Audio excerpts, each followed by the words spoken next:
right. Hello, internet friends. I am Ryan. This is After Dark. Thank you for being here tonight. We have a really cool guest panelist in. It's going to be a quieter one this evening, but I have a feeling we will make the most of our hour here tonight. So we have our friend Sean from Sife Guitars back. You guys were gone last weekend or last week, along with Mark. Hey, you guys had a show you were rehearsing for. Yeah, because you play music for people. Yes, on occasion. Yeah. There's at least a bartender there, right? Hey, there were more than just the bartender, dude. I'm kidding. Not many. I was referring to something I probably played. But there were two bartenders and a bar back. Yeah, that's right. To account for all the people that were there getting drinks. Yeah, and watching the band play live. No, I've seen video from you guys' shows. People show up to them. It's cool. That happens occasionally with me. Yeah. Someone who I'm sure has never played to an empty room ever in his life is our guest this evening. He has his own band called Øzwald. He runs a recording studio in Nashville. He's a producer, engineer extraordinaire. He also plays with a group called Lifehouse that had some massive hits that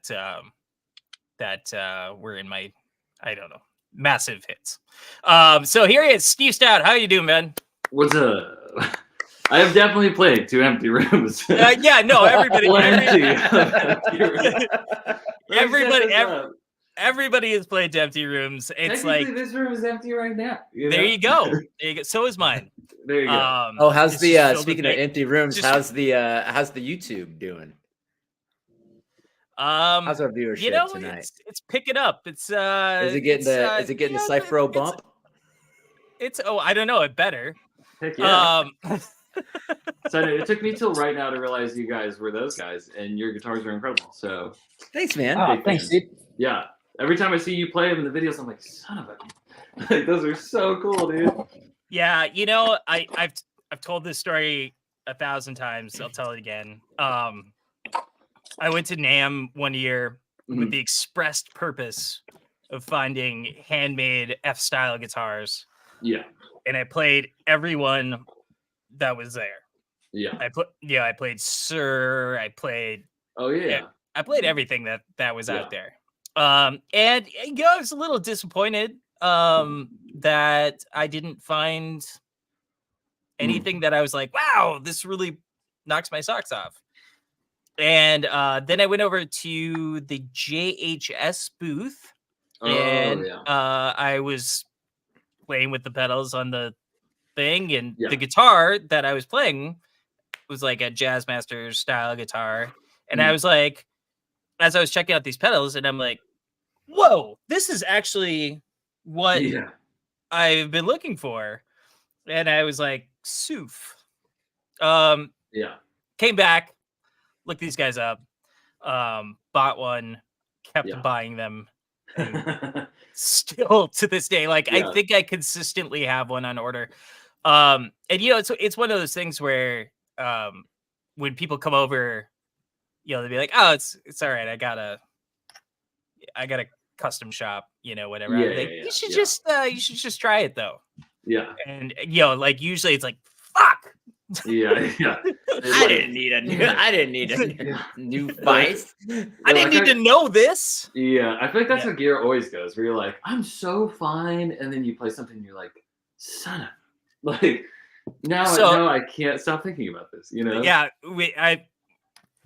I recently did a oh shoot, we're not live on Instagram. We should do that. Oh yeah, let the people know. Here we go. Now we're live.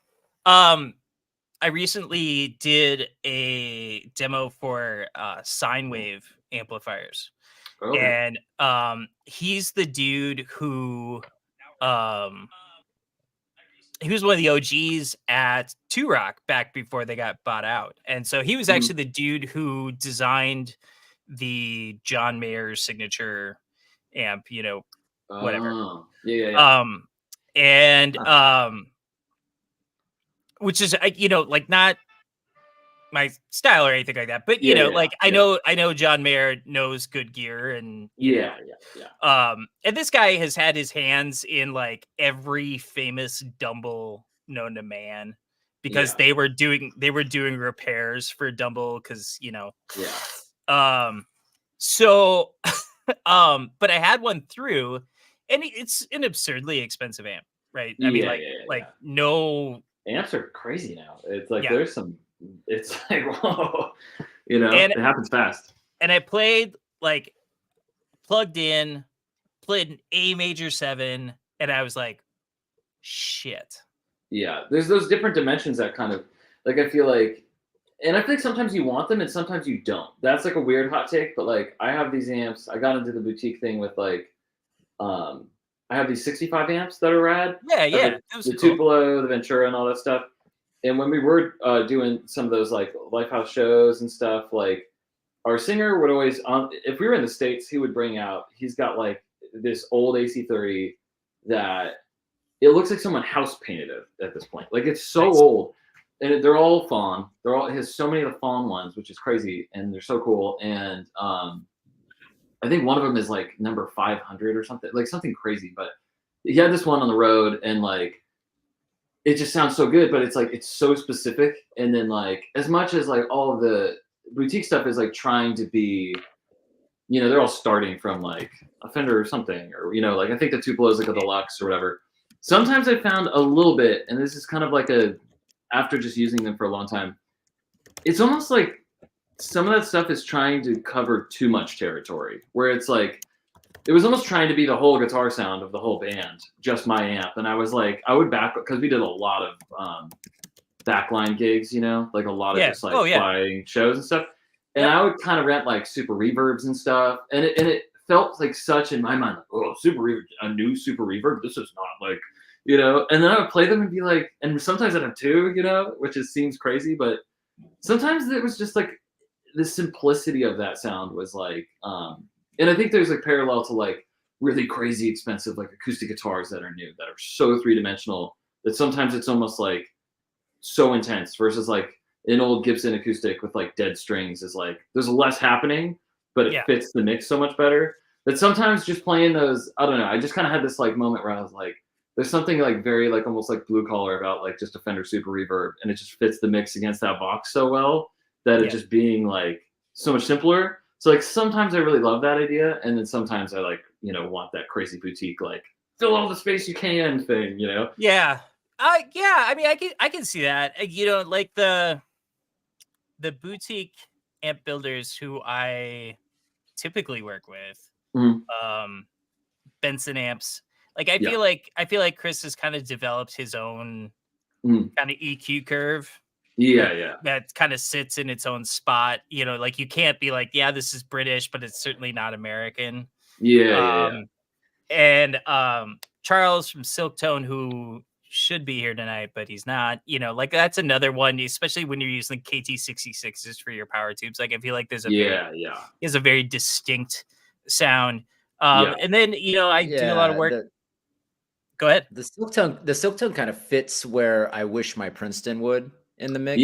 What kind of Princeton do you have? It's a 1969. I upgraded the speaker to a 12-inch from a 10, and that was a huge help. But it's just slightly thin. Look at that bad boy right there. It's a 64 non-reverb. It's been a little bit modified from like the Todd Sharp guy in town because it was just broken. But a 10-inch. But yeah, I feel you. It's like it's so cool recorded, but it's like it is a small sounding amp. It's not like sometimes you do wish they were more beefy, and you're like, this is not an everything amp. Like it's a true story. So last week I brought I was looking at I have a pile of amps. I was looking at the stuff and I'm going like, what has the most dust on it? So I've been doing this kind of routinely. So I've been getting rid of like JCM 800s and things. I got rid of a hand wired Vox AC30 because I'm like, this is so specific. And finally I decided like the old Fenders, some of them were ready to go. Yeah. And so I drove out to Dave's Guitars in La Crosse, and we have a mutual friend who's in our text group who works there, and I brought in a 67 Princeton Reverb and a 64 Bassman, and we were doing all the paperwork, and I was consigning, doing all the paperwork and shit like that, and then Brett and I just sat and talked for like another 15 or 20 minutes about how much we hate Mark and Sean. And nice. And there was this dude who was just kind of like pacing around kind of in the area, and he would kind of like pretend to look at shit and whatever. Yeah. I get out to my car.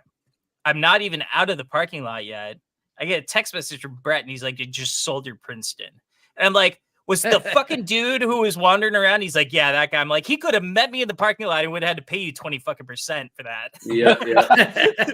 Dude, when you sell stuff like that's like the trendier stuff, it's so funny how long some stuff can like sit, and then some stuff. One time I'll never forget. I lived in like downtown LA, and I just like needed rent money, and I had like a Blues Junior that I still had, and I think I had just bought my Princeton probably, and I put it up on like I don't know where, Craigslist or somewhere.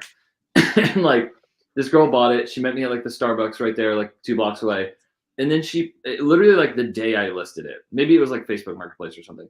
And then she played on SNL that week. And I was like, man, like the stuff that's just like that people want is just like gone, but then there's stuff that lingers that you're like, oh, you're like, I don't want this either. But like, it's like you just like dropping the price and you're like, oh, this is awkward. Yeah. So so you run a recording studio. Yeah, so I have like my space, no pun intended here. That's like a smaller space that is where I do all of my like freelance producing. I call it like last resort studio. So like any artist that I've produced outside of like the camp of me and for anybody listening, my buddy Jason is the Lifehouse singer. So like the band Øzwald that we have is the 2 of us singing and playing everything together. So the big difference is in that one, like we both sing, then we both have solo projects. So, and then all of those projects are under the umbrella of this label we made called Øzwald Records. So that's kind of like this whole thing. And he has a studio that I started working with him in LA about like 5 years into being in the Lifehouse band. And then we moved out here together about 5 years ago. And so I kind of like engineer for him, like about 3 days a week. And then the other days I like freelance produce other artists in town or remotely, and then gear videos and stuff too. But so it's been really. Oh yeah, you go. Sorry. Does he have like a full band studio kind of like stuff like that? Right now, so like in LA, it was kind of all on one property, and it was this like really crazy studio they had converted. And then we moved here, and the first place was like, I think it was like sort of like a 3-car garage thing that had been converted for someone else, and now it's just a whole separate house right now. So it's Are you guys in that crazy like neighborhood that all the houses are studios?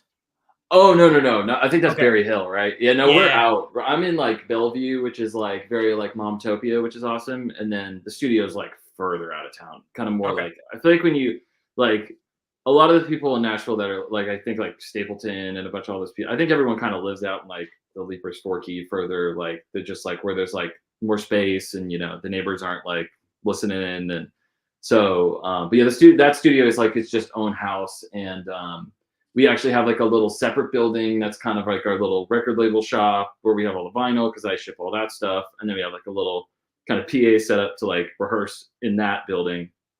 But yeah, the main studio house there, and I like wired it all up with one of our buddies. It's all running on like those radial catapult like Ethernet Oh boxes.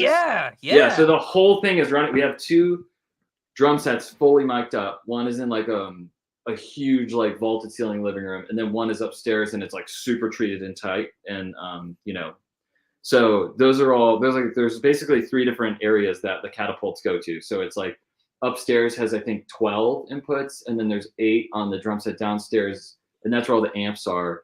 And then there's a piano also in the living room, and that has 8. So, or maybe it's 4. No, I think it's 8.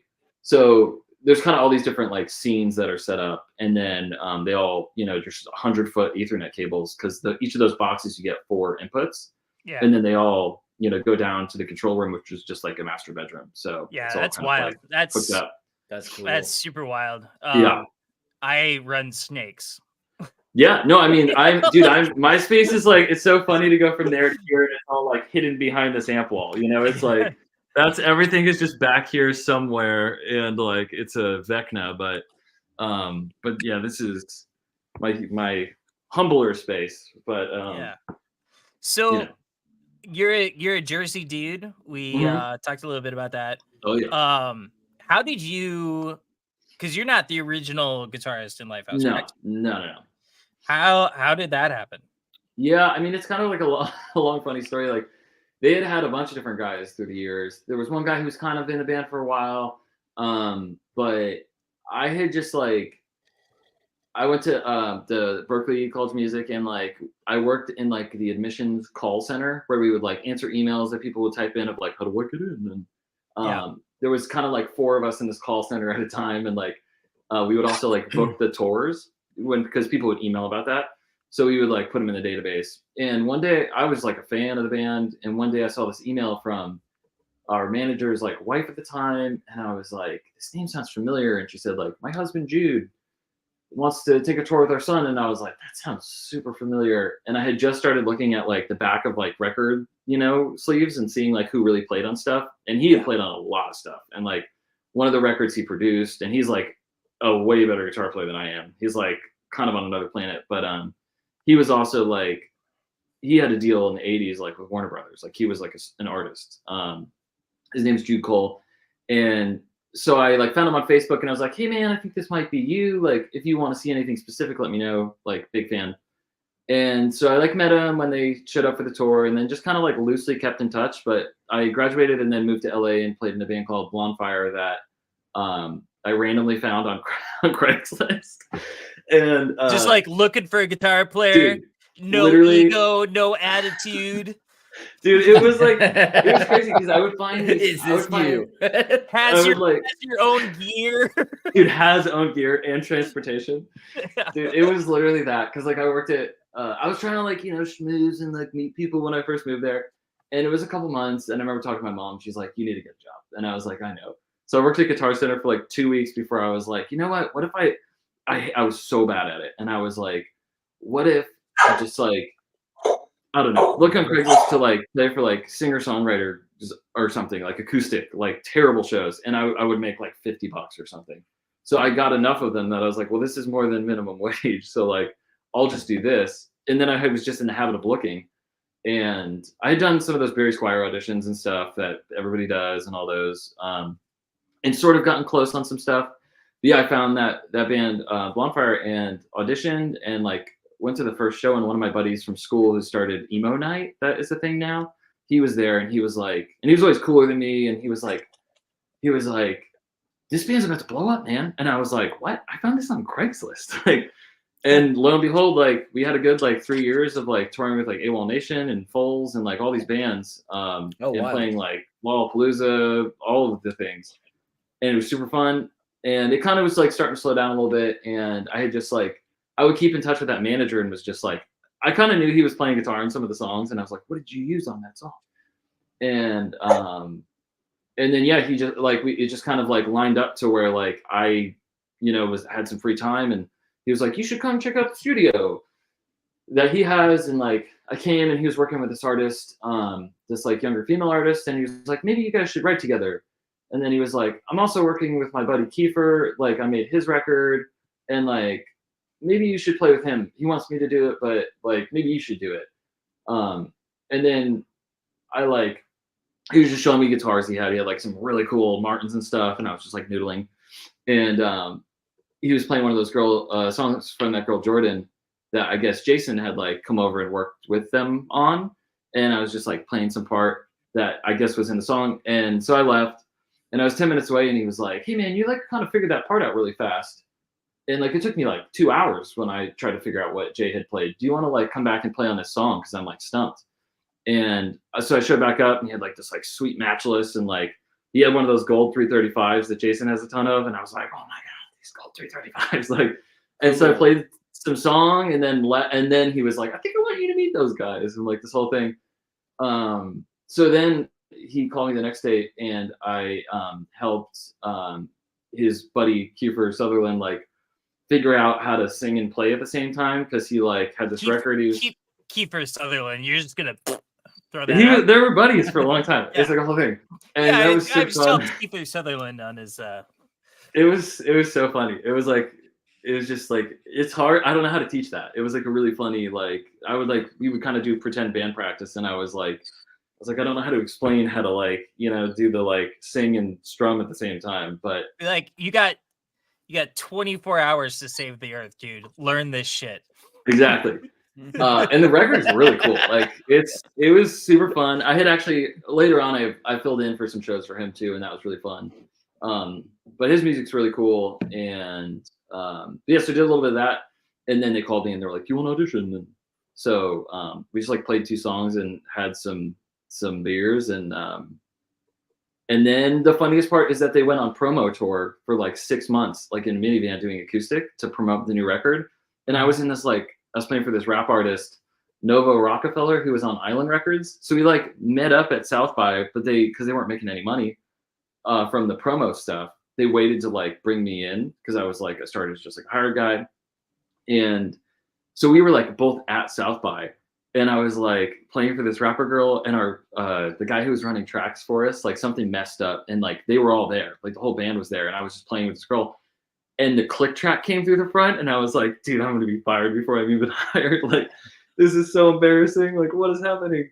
But yeah, so then kind of just like a few months after that, we started doing like the TV show stuff, and yeah. So, and then we did like some touring and stuff. So, but super long-winded story, but that's the whole story. Just funny though. I mean, well, it's always like that. It's one of those industries where it's like the more people you know, the totally better shot you have, and and the less cocaine you do, the better chance you have. So crazy correlation between the less amount of weird drugs you do and the like you are with your job. Like for a while, when I that line up? It's a hard lesson. Yeah. When I first landed in New York, it was like, well, if you got the coke, then you're the dude to hang out with. And then it turned into like, hide the coke, Ryan's coming. Oh no. Yeah, that's not good. Yeah, there's a fine line there, and I think it's best to just not do the coke. Yeah. I think that's probably for the best. I think dude, I think that's funny. Even just like our like kind of work, like having kids now and stuff. It's like I used to even just like when we started doing Øzwald, we'd be like, let's have a beer and stuff, and like we're like pretty.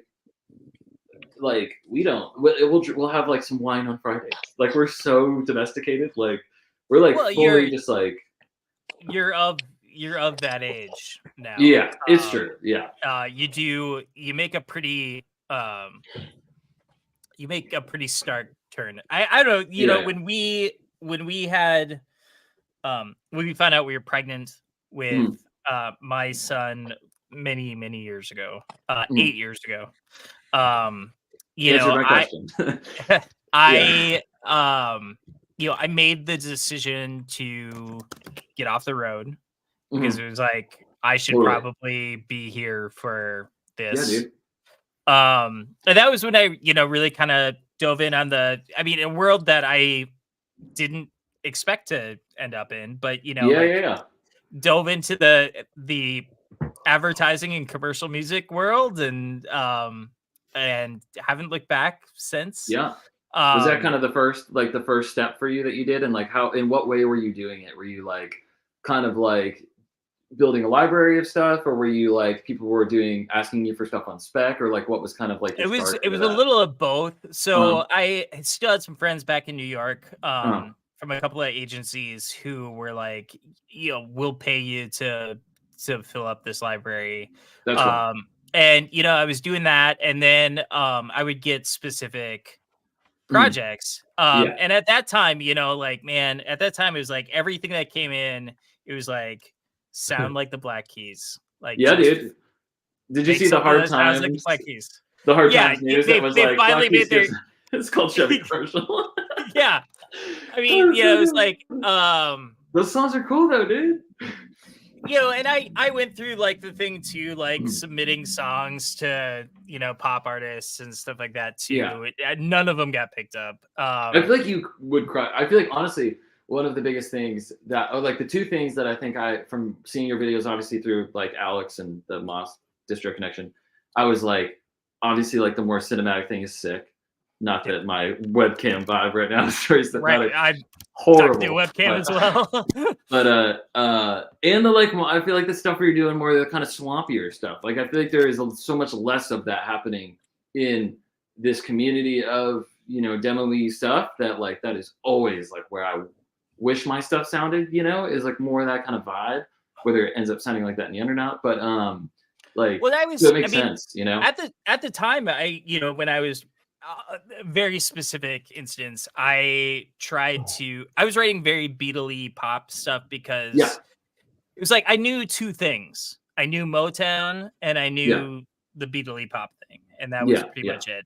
And so I was writing some Beatle-y pop stuff, and I remember I had a request come in for to submit something to Michelle Branch. Oh yeah, and our drummer plays with her. Okay, right on. Yeah, nice. And his wife is actually they met on a tour because she opened up for Lifehouse like a million years ago, and they were like best friends. So nice, smallest world of all time. Yeah. Well, I submitted this song, and like to me, it fit the parts, like it fit kind of everything that they wanted it to be. It's very folky, acoustic-y and stuff like that, but also had a very British bent to it. You wrote everywhere? I did. Yeah. I wrote everywhere. You're John Shanks? Is that you, John? Bro, you never told me. Like it never got picked up, and I talked to the person who had basically given me the request, and I was like, hey, what happened with that Michelle Branch thing? And he was like, oh yeah, you didn't get that. And I was like, okay. They don't tell you until you ask. When you he went, it had 2 diminished chords in it, and I was like, yeah. And he's like, yeah, we're not gonna do that.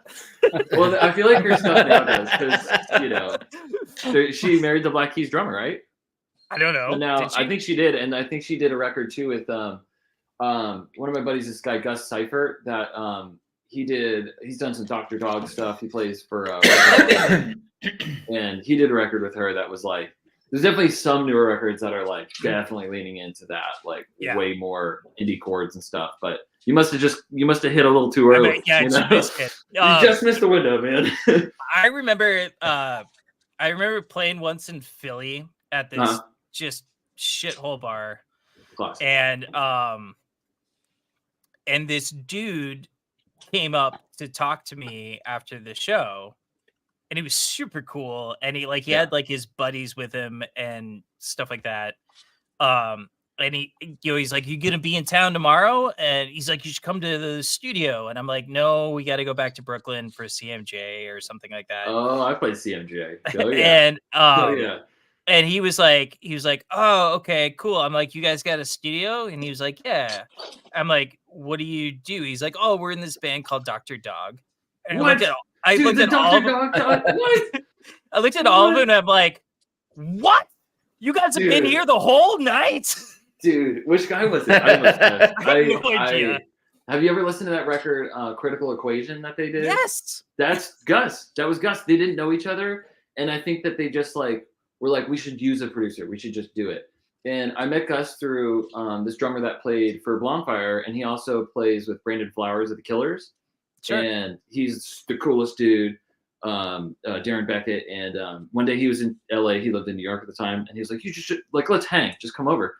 And it was like this guy Gus and these like crazy tape machines. He was literally he was playing some like cool weird like harmony thing, and he was like kicking in the tape machine button on the floor and like tracking with the band and like John Martin style there. Dude, it was insane. And I was like, how does this sound so good for being like 4 dudes in a room? And it was all these different dudes that like the same utility guy for the Killers and stuff. And Brandon Flowers was there, and they're drinking Miller Lights and stuff. And like, I was like, holy crap, dude, this is. And it just like left such an impression in my mind. And then I found out that Gus did that Dr. Dog record, and I was like, his tone, like, for me, I stole the mastering guy from that record and him and my buddy. I gave a buddy, this guy Sam Plecker, is a producer artist who's incredible, and he lives in LA. He was in another kind of bigger band too, and he works with Gus a bunch now because another buddy was kind of filling in, and they're like, "Do you know anyone?" And I was like, "You should hire Sam. He's amazing. Like, he would totally get it. He has like a Tascam 388. Like, he's like your kind of tapey guy, you know." But yeah, those tones are like my North Star for sure. The like, yeah, like, how are you getting these? Like, I don't even know. It's another planet of like, he's like, I think that dude's got like 10 like echoplexes or something. Like, he's like on a planet of just like, he'll bring them to shows, like crazy stuff. Yeah. I mean, the tape thing is real. I mean, like, I don't, it is, you know, I'm not doing it. I have tape echoes, but like, it's definitely real. It sounds so good. It is. And yeah, I'm the same. Like, I have a tape echo. I don't have any tape units. I know. I had the opportunity to get a Studer A800. Well, that's the big boy, right? Yeah, it was the big boy. Yeah, we got rid of one of those. And it kind of came down to like, I had to go pick it up, and I think it was in like fucking like Las Vegas or some shit. Yeah, I'm in Minnesota. I was gonna say yeah. And then it was like, then I would have to figure out how to take the thing apart. Yeah, and like make sure the cards are working, and like, and you're right, and then put it back together when I got here and stuff like that. And I was like, you know what? For $5,000, because $5,000 is a hell of a deal for an A800. Oh, that's crazy. Yeah, I think ours was more expensive in our deal of selling it than that for sure. But yeah, just the workflow of it. I'm like, I don't know if it's. I think it's a big extra step. Yeah, I feel like yeah, and for like, and it's so cool because like my buddy Sam, he had a 388, and then he like now he's got like a 16 track something, and it's so cool. But like he's working with all these like very cool bands, and I'm like, I wish I was working with cool bands, but I'm also like not set up to work with bands in here really. So I'm like pretty much all singer songwriters that I work with, and then I play everything else kind of thing. Right. I'm doing gear demos or writing jingles. Dude, it's all we're doing the same thing. It's like, but I feel like again though, so like when you're doing that, I think a huge thing for the two of us is recall for sure. And yeah, you can print stems and whatever, but like so much of it's recall, and so much of it is how completely different all of these projects are. Like going from like a jingle to like, and especially the demo thing is like, I feel like we're all like the two of us for sure are both trying to be like, okay, I did that last time. Let me do something completely different. Like, how do I like not get bored of doing this, you know? So I feel like, you know, so like if I was doing something more consistent, I think maybe it would make more sense. But like, and I'm really just not ever doing like a band. I think if I was doing like a band at the same time, for some reason that makes more sense. But I'm always doing just like part, right. You know, multi-tracking kind of thing. So I just don't know that it would make sense for how I would use it necessarily. But yeah, I don't know. But I've had the tape FOMO for forever. It's just, like, I mean, like it's such a sound, you know, like even like bouncing down to a 4-track is a fucking sound, you know, and it's a real sound. And I love Universal Audio. And I appreciate the fact that I get a license for everything every year. But the the tape emulation stuff is close. It's a thing. Yeah, it's close. It's cool. I think that like hitting as much hardware, like I still believe in like hardware. Like I finally got like a compressor in this studio because like I'll go to Jay's studio and obviously there's tons of preamps and stuff. But once we're in the box, we don't come out. So we're like hitting a compressor pretty much in everything. And it's either like UTA preamp or he's got like a rack of Neves, whatever, like BAE. I really like the Chandler RS124 compressors that are like the Beetle one. Yep. It's my favorite of anything that he's got. And but so I got so addicted to using that I was like, I have to have something here. And so I have kind of like the Warm Audio, like 1073, and then I run the Soyuz launcher in front of it, the Launcher Deluxe, which is like extra transformers. And then I run that into like the opto comp. So that's like my, because 99% of the time you're tracking one channel, So that's kind of my like go-to here. So there's at least like as much something as I can try to get on the way in. I go through preamps. I have a preamp problem. So I mean, like right now, most everything that I do, I'm running through a Manly Force. Oh, that's sick. Yeah, just because it's beautiful. I have a UA 710D and some other stuff. But as far as compressors go, and I use compressor as hardware myself. I have a pair of DBX 160As. Dude, those are so sick. I gotta get some of those, man. And it's just like, man, I know it. I know how it works. I've used it forever. It does, like I know its quirks. I know, and so that's like a lot of my gear that I use is stuff that I just have used forever and I know how to do it. It kind of makes sense you're using those. That's so funny because like when I first got like Logic and I like, I was just like guitar guy and I had no idea what I was doing. I remember just going through the Logic compressors that it comes with, and I got to that one and I was like, and I hit that soft clipping mode and I was like trying to drive the input and I was like, I had this band called Lost Beach that I feel like you would love because it's like very much more like the Motowny kind of like our singers from Texas, like it was like a cool kind of Stonesy thing. And I had obviously nothing, like Apogee 1 or something, like gear. And we would just hit that thing with everything. And that was the vibe. That was the only thing I had. And I was like, and then I learned it was a DBX and I was like, man, I got to get one of those. They're cool. They're so cool. They're so exciting sounding. I had one that I bought on like Craigslist for like $112 or some shit, like amazing. I mean it was like nobody knew. And then when I decided I wanted to update to a studio pair, when I went shopping the second time around, it was not $112. Those days are over, my friend. I wish that was the case, but I feel like nowadays like the cool thing is like I love those Audioscape guys. Like that's I have the LA2A here, and like I saw it. You did a video with that. Yeah. There's like a whole performance video too. I wonder if they'll put that up at some point. But I kind of chopped it up on my Instagram. But I think we have the Universal Audio, a pair of those at Jason's studio that were like kind of sitting. I think they need work. There's like when you kind of touch the peak, like the threshold down, the needle will jump. So it's like I think they just need work. But I think this one.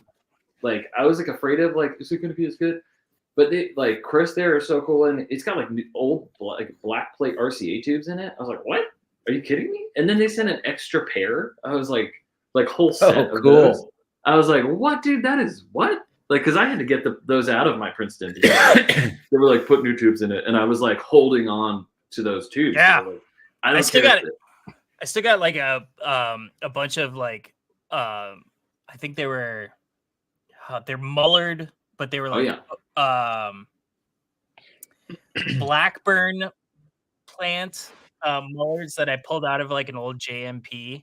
It was like 4 of them, and they're still sitting back there, just waiting for like the moment that I'm pulling out the vintage mullards for this one. Dude, you gotta do it. I think they make it, and I feel like that LA2A is a little faster too than some are just like, and it's like you can't. Like I was like, I need a compressor I could put anything into, and it's just going to be better for everything. And like that little HF knob on the front, you know, that you can use in the Universal Audio one. It almost feels like a mix. I know it's not a mix knob, but it feels like it is because I go to like 75 or 60%. Because if you go 100%, it does the LA2A thing where it's just like smushed, you know? Right. Yep. And if you dial that back a little bit and just kind of, it's so much better. So I feel like that has been a like I feel like at least that company exists where you can get like a good compressor for like $1,000. Because now it's like anything else is like, I'm like, I love the 124, but I'm like, dang, that's like still like $3,000 for that thing. And like, it sounds like $3,000, but it costs $3,000. So you're like, dang. Like, yeah, you know, it's like shopping for Fairchilds too, where you're like, man, how bad do I want that sound?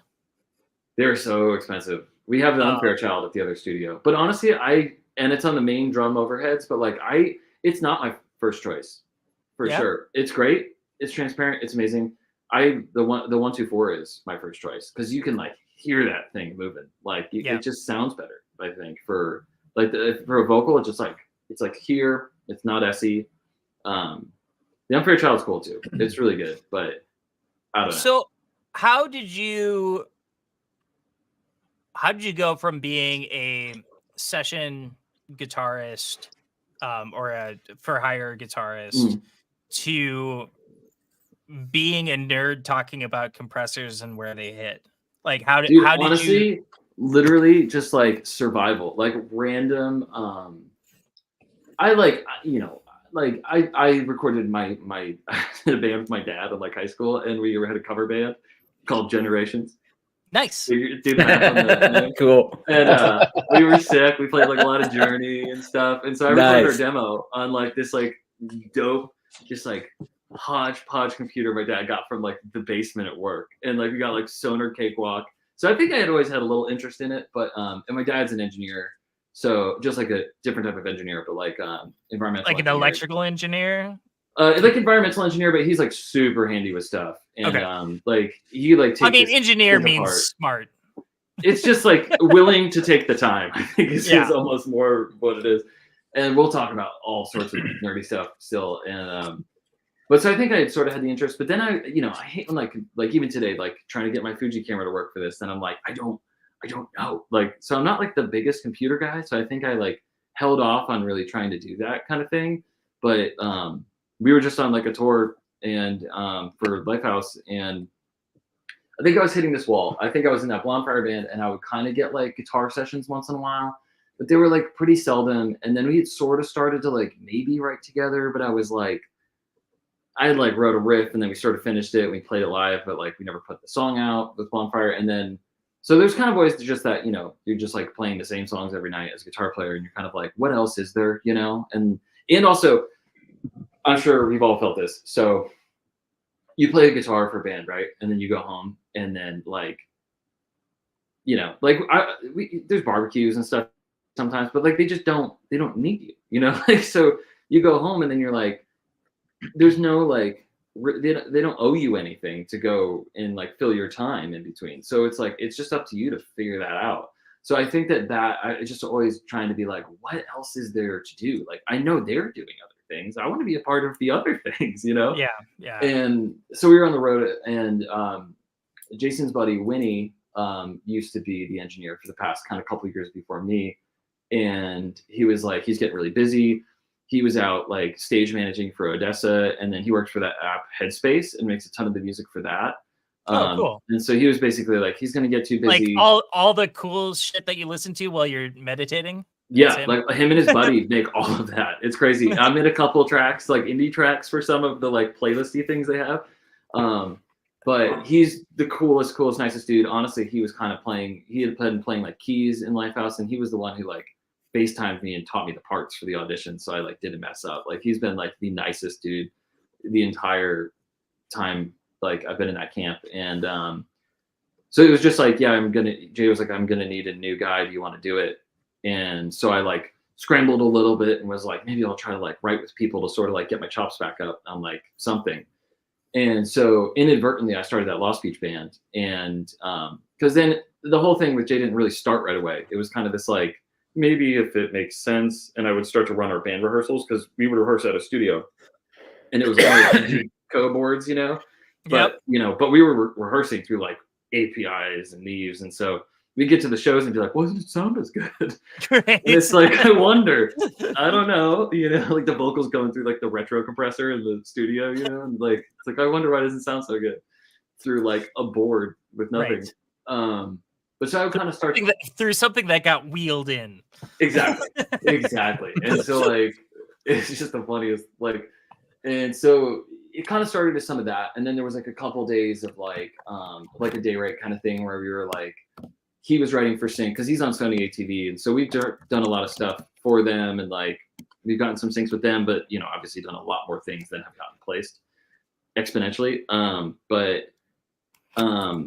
Yeah, I just kind of started to kind of like get my chops up on that, and then so just started that band Lost Beach, and then we ended up going to playing like Kaboo and like every venue in LA, and like kind of making that a thing, and that was really. And then like they were down at Hermosa Beach, which is like just south of LA, the punk beach. Exactly. Yeah. And so it's a small, it's a small community down there, and two of our songs kind of started to like get these streams on Spotify. And then everyone down there wanted us to like produce their band. So we were like, okay. And like, we're charging way too little. And like, but then those songs started to do something. And then I think Jay was like, what are you doing? Like, what's happening over there? And like, he's like, your band's cool. Like, I want to do that, So then we started to like kind of do a couple more sessions together. And then the Øzwald thing was just like, he was about to move to Nashville. And he was like, I've got kind of 2 weeks. You want to just work for like 2 weeks straight on some sync stuff? And I was like, sure. And then there was kind of this thought. He was like, maybe my voice is too familiar. What if we just like both sing at the same time? What would that sound like? And so we just started writing some stuff. And I sort of like, brought a song in one day. And he was like, are you going through some stuff over there, buddy? And the girl that I had been dating for like 4 years, we broke up. And like right in that moment, horrible. It was terrible. And like I was just writing some angry songs, and so he was just like extracting like that, and so we just wrote like that whole first Øzwald record we wrote and recorded in like 2 weeks, and it was done, and we just had to like replace the drums. Now I pretty much drum on everything, but at the time, it was like loops, and then our buddy came and redid it, but and then he was like, I'm moving to Nashville, you should probably think about coming. And so I actually lived in that studio for about 6 months, helping them show it to people and try to sell it. Because it was like this whole property that was like a house and a studio. And, you kind of really have to find the right person to like want to buy that. And I showed it to all these people like Taylor Lautner and like Butch Walker, and some basketball player came in. But then Billy Bob Thornton bought it. So just randomly, he has a band, and they've got more gear in there than we did. Like he's got a whole real console, like so many tape echoes, and right, because why not? Yeah, so cool. Yeah, he's in like a blues. He's in like a blues group or something like that. Yeah, it's like very like Kansas City all the time. Yeah. It's like very like rockabilly, and like he's a good drummer actually. He drums too. No shit. I think he's mostly singing in the band live, but like he'll drum, and it's like I'm like I can't play the train beat. You can, sir. But he ended up buying it took a long time though to like, I think there was something with like it gets tricky with like the permits for things like a studio and like who knows, all that stuff. So, but that ended up, so 6 months after living there, I moved out here into this house that I'm still in, and met my wife here. We have like a ton of animals and a 2-year-old and a child. So we really switched it up, but changes everything. Yeah, but sure. So once I moved out here, we were like, all right, we're gonna do this like full time, and so we made a bunch of. We just put out like the 7th Øzwald record in like 5 years, and then nice. We printed all those to vinyl, and we're on his second entire solo record that I've done with him. I did an EP with him too. I've put out 2 solo records in that time, so we've just been like. His whole mantra has just been like, let's just like make the tunes and it will make sense, So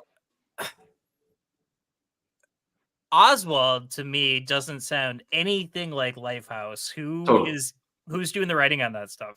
The 2 of us. And like honestly, a lot of it is like his influence too. And I think that like it's funny to go through, like we started this thing for him called The Time Machine. It was like one of the song names on his last solo record.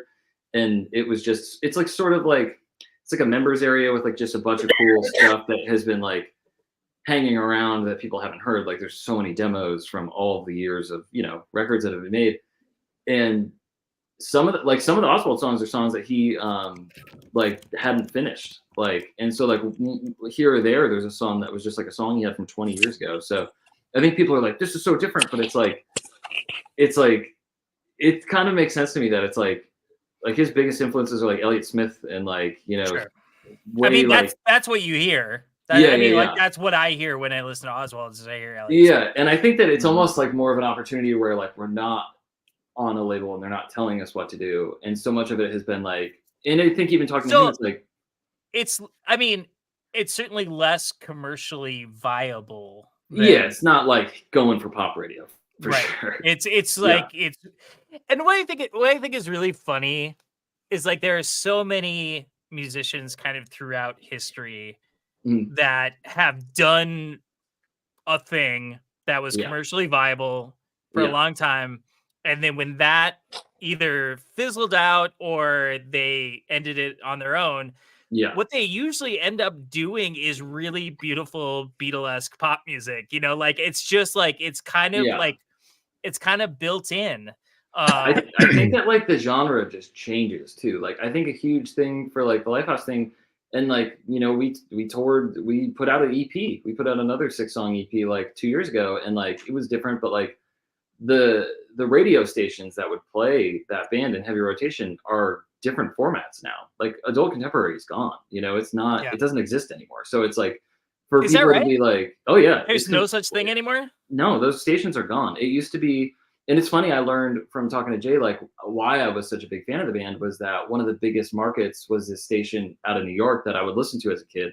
And so like, that was one of their biggest markets was like 95.5 PLJ out of New York. And like, and I played a show for them, literally the last live show PLJ did as they switched formats. And it was like, so like Ryan Seacrest used to be on those channels, you know what I'm saying? Like that was the biggest genre. And it's like, yeah, you talk about like, Michelle Branch and that stuff, like that was a huge moment, and like it's just different now. So it's like, and it's tough because you deal with like, you know, I haven't turned on the radio. It's so weird.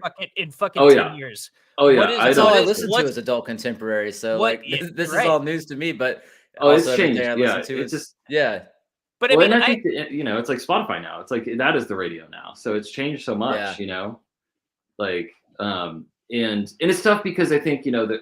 I think the really challenging thing about it is that there are people that, you know, jump on board at a certain time in their life. And I think a lot of times, like, music helps us in, like, hard times. So I think that there's folks that are like, this song, like, means so much to me because it helped me through this thing, which is this amazing thing that you have in this connection. But then it's like, when you want to try something else, it's tough when people get bitter because they're like, will you help me with this thing? And it's like, yeah, but, like, we're like getting old, man. You know, like it's time to, like, this isn't the only kind of, like, the music has changed, like our influences have changed, and like there's still, like, if you truly are a fan of that stuff, it's the same guy singing, and like, you know, like there's songs where it sounds more like Jason singing in that band, songs where it definitely sounds more like me singing, but I think it's like, it's just funny to me for anyone. It's like, yeah, it sounds different because it's like a label wasn't like, you should, like, you know, send it to Chris Lord-Alge, you know, it's like, yeah, it's not that, but like it's, you know, if anything, I think it's the more like stripped back, like, here is what these people say, but I feel like there's been times where it's funny because it's obviously different sounding, and I think sometimes people are like, it's Steve, and it's like, it's not, dude, like, we, you know, like, we both like this stuff, you know, it's not, you know, but it's just funny. I think music is just like such a hilarious kind of, all that stuff is so funny. Yeah, no, it's something to unpack for sure. Yeah. Where do you shop in Nashville? You go to East Side? A little bit. You know, today we went to Carter's, traded in some guitars for some guitars. We had a few that we were trying to sell that like a Coronado, a 335 that was just a Sunburst one that like wasn't that exciting. Trying to think, like a 175.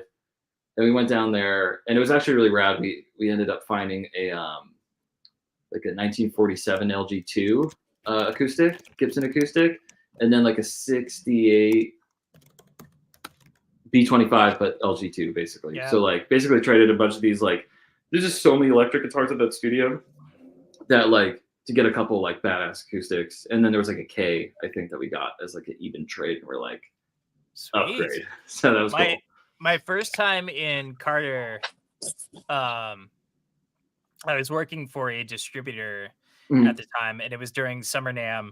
Oh yeah. And we went in after hours to hang out, and because they were one of our dealers. Yeah. And the guy who's the manager at the time, I think his name is Bo. He's not there anymore. He at one point just like pulls out this guitar case, and my partner who I was with like saw the case and knew exactly what was inside of it. Yeah. I didn't know until he flipped it open, and I was like, 59 Les Paul, 58 or 59 Les Paul, and he's like 59, and I'm like, okay. Did you play it? I did. What did you think? Because I've never played one. Light. It was really light. Like that was the thing that like, and I'm sure like by that point like the wood has been drained of all of the moisture that it. Really light, really nice. I didn't plug it in. But I'm playing it, and at one point the person who I was with was like, even if you sold your house, you wouldn't be able to pay that off. And I was like, expensive. Yeah. I'm like too afraid. Dude, you know what trips me out about those is the stuff of like the pickup rings are worth like thousands of dollars. Like every back to our friend over at Dave's, who I wish he was here tonight. He sold some pieces of a 58 Les Paul case, like the handle and like some other plastic. He had the volume and tone knobs. That's a lot of money. $500 for I was gonna say this price is not more. For a case handle, a pick guard, and some knobs. Dude, Jay's got a 65 Lake Placid Blue Strat that it's cracked on the pickguard by the neck pickup. So the neck pickup brings out a tune. Always. And someone tried to do this like metal bracket bit and it didn't work. We just threw a new pickguard on. I did a thing the other day. I did a thing on a 55 Strat the other day. It was something Dan Earlywine taught me this. He was like, I was talking to him. He's like, so what I want you to do, Mark, is this is my Dan impression. Is this a Stumac guy, right? Am I? Yeah. Weird, thick as thieves. I love that. He's guy like, what I want you to do is I want you to do take a goat skin, and like you just so what I did over the next. We bought a fucking djembe head. Bought a djembe head, soaked it in water, laminated it on the underside of the pick guard, and I swear to God, and it was a single ply, one of those really thin ones. I swear to God, it was more stable than I could have ever imagined. What? I was like, where do you come up with this shit, Dan? Dude, that guy is a genius, man. That stuff is like, I've got a guy here that's pretty great. This guy Roger at Modman that's helped us with a lot of stuff, but that's next level. We ended up just throwing like a newer guard on it and keeping the other one because it was just like I knew the guitar sounded good because I've recorded it like on the strings that don't go out of tune because it's like the low E's, the warbly one, and it's got this like always huge like flame maple neck, and it's just like the bridge pickup's really hot too, so it's not like one of the wimpy ones. That's good, so it's usable. Yeah, and now it sounds amazing, and I was like, yes. So, Mark Chan, I need you guys to get ready for this. Well, not that. Here we go. I was like, are you throwing up? Light beer was. Oh, these are comments. I didn't realize this. Nice. Matt, if it ain't light, it ain't right. There you go. Right. Light it up. They are lovers of the fine Pilsner, Matt Torrance. You'll not deter them from that. You won't. Dude, we're up over our hour. This is a blast, man. I feel like well, you and I are gonna work on a thing. Yeah, and I'm excited about that. Yeah, super excited about that. I think we should probably plan for an additional like 18 hours of just talking about stuff. Yeah, dude. I feel like we have so much to talk about. I want to talk to you turkeys more too, man. Every time I see those, Let's stick around for a couple minutes. Let's stick around for a couple minutes. Yeah, we got to do it. Yeah, I'm gonna grab another one of these babies. We'll get everybody else out of here. I drained it. Yeah, get out of here, everybody. Guys, who's our guest next time? Are you guys getting John Shanks? What's that? I was asking if you got John Shanks, the Michelle Branch producer. No, our next guest, and I'm stoked about this because I think he is saying some important stuff about the community of gear nerds and guitar nerds. And I think he has a really good perspective on it. And he's also a dude who can play at like 190 BPM, so he can back it up. It is the dude who goes by Jordan Wave.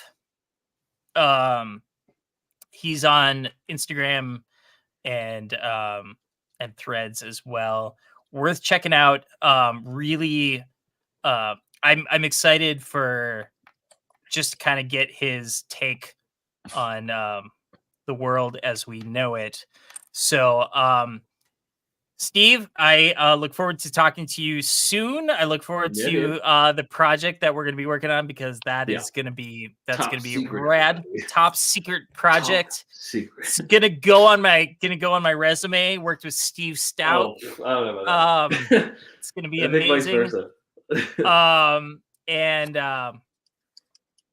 So with that, thank you everyone who hung out. Thank you, Matt Torrance, for livening up the chat. Thanks, Matt. We love you, man.